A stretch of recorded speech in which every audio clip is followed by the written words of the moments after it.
add vegetables for their fried rice. So depending on how much you like shallot or onions, you could use one or two. This is a pretty good size one, so I think I'm just gonna use the one.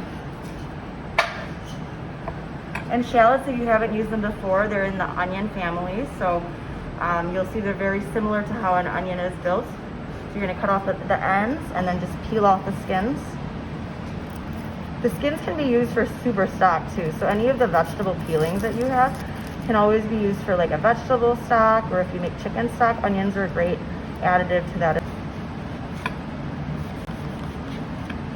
And I'm gonna cut it very similar to how I would cut an onion. So I'm gonna go with kind of almost like the lines of the shallot.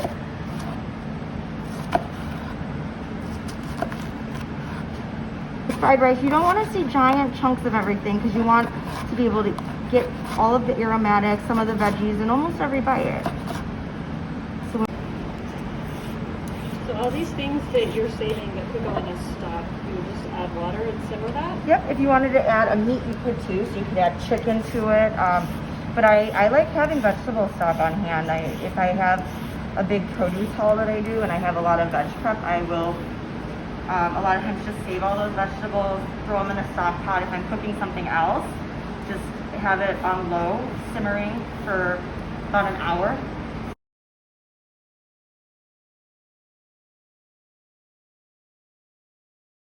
For that is a lot of people cook mushrooms wrong.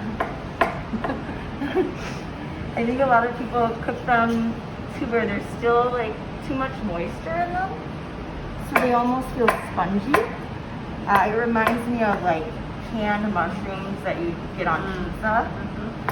But when you cook mushrooms in a saute pan or when you roast them, you'll start to see they get crispy edges, and that's really what you want from mushrooms. Is you want, you know, some of that moisture to come out of there.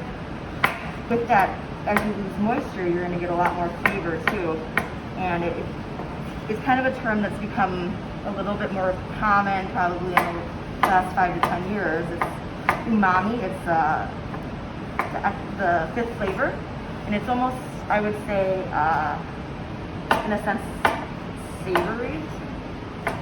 But you're going to get that from mushrooms, tomatoes, Parmesan cheese. There's mushrooms out there that essentially are called chicken of the woods or hen of the woods because they taste like chicken. And would any other varieties work in this recipe? Any mushrooms would work, yeah. Really, any vegetables that you like would work in any fried rice recipe, honestly. But we're just going to add a little bit of soy and then salt and pepper. If you are allergic to soy or you don't like soy, there are some things that you can use as a replacement. I find a lot of people like tamari, which is similar to soy sauce, but it doesn't have some of the properties that soy sauce has that may bother some people on the dietary end. Amino acids work really well also. Coconut aminos are a very healthy product that a lot of people are using right now. It kind of gives you that extra bite. Black vinegar is also a nice ingredient if you have that laying around. So really anything with some salty, acidy properties is going to help fried rice just kind of round out, since you have all these aromatics. You're going to get some sweetness from the carrots and then that umami flavor from the mushrooms. And then remember, we're roasting those potatoes, we're roasting that. We might have gone a little too far.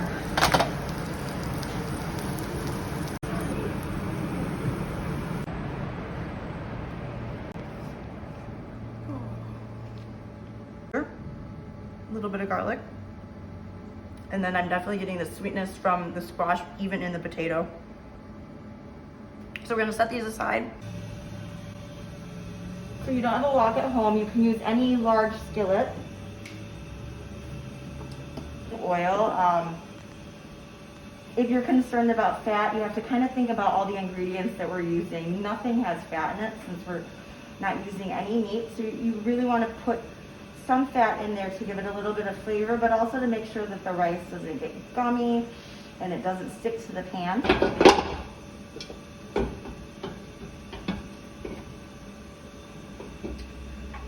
And you don't want to add anything to the pan until the oil gets hot. And the way to know that the oil is hot is by kind of watching it, and as the oil gets hot, you'll see it'll start to ripple a little bit. And with fried rice or anything that you want to cook with high heat, you do want to use a neutral cooking oil. So you probably don't want to use like olive oil. Canola oil is a good oil. Corn oil, grapeseed oil is a great oil for high heat.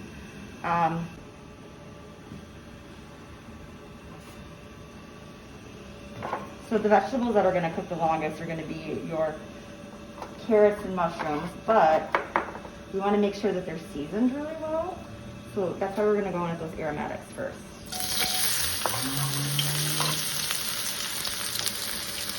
Go too long without adding the other veggies.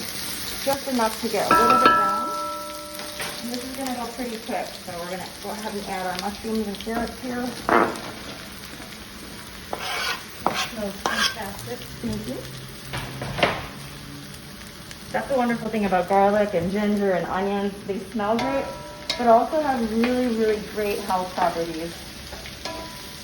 Anytime you're adding aromatics to things, oftentimes you're going to find that they help with immunity, especially something like ginger, garlic. There's a reason that people have been using them forever for their health benefits. But also for a little bit, and like we talked about earlier, we don't want our mushrooms to be mushy, and we want them to be able to get crispy. So with that, we're not going to move them too often, but we do want to keep an eye on them to make sure that they don't burn, okay? And as we're cooking the vegetables, we're going to season with salt and pepper here too, okay? This is also going to help draw out some of that liquid from the mushroom.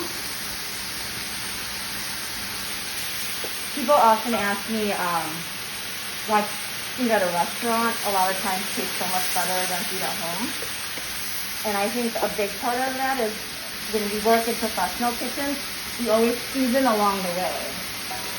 So it's not just season at the end to taste like a lot of recipes say. That doesn't mean add a ton of salt all the time. It means add a little bit to each ingredient that you're adding, and as you're going, taste also, so that when you do get to the end part, you're not having to add a lot of salt at the end.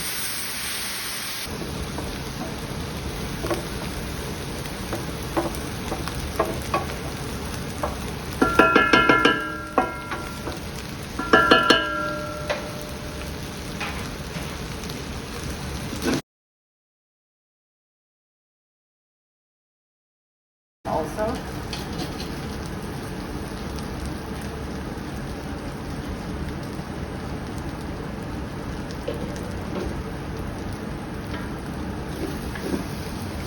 so you just taste the ginger and garlic, the salt, and that sweetness from the carrot, umami from the mushroom.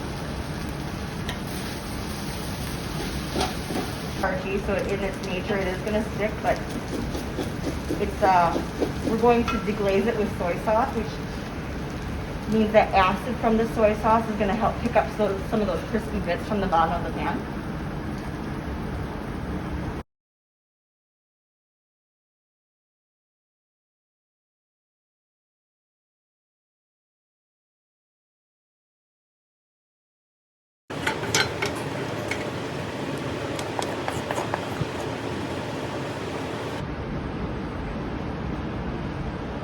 Top it with our roasted winter vegetables.